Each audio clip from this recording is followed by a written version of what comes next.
Bill Gates, Elon Musk এবং mark Zuckerberg, এদের ভেতরে কিন্তু একটা জিনিস কমন, এরা সবাই কিন্তু কলেজ ড্রপ আউট। কিন্তু তারপরেও এরা পৃথিবীর টপ বিলিয়নিয়ার এবং প্রত্যেকে প্রায় এক একটি বাংলাদেশ কেনার ক্ষমতা রাখে। But why? কারণ এরা তাদের স্পেসিফিক ফিল্ডে এত বেশি পারদর্শী যে এদের আশেপাশে যাওয়ার মতো কোনো পাবলিকও জন্ম নেয় না। অ্যাট দ্য সেম, আমরা আমাদের লাইফের সব থেকে ইম্পর্টেন্ট যেই 15 থেকে 17 বছর, সেটা জাস্ট একাডেমিক শিক্ষা অর্জনের পিছনে কাটিয়ে দিয়েছি। জাস্ট একটাই উদ্দেশ্য যে একটি জব অথবা একটা সার্টিফিকেট পেয়েছি।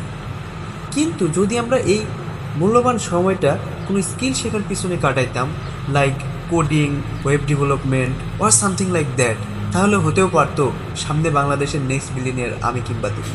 ব্রো, স্বপ্ন সবসময় বড় দেখবে, তাহলে কাছাকাছি অন্তত যেতে পারবে। কিন্তু যদি স্বপ্নই ছোট হয়, তাহলে হয়তো কুপিয়ের ব্যাঙের মতন সমুদ্র দেখার ফিলটা কখনোই পাবে না।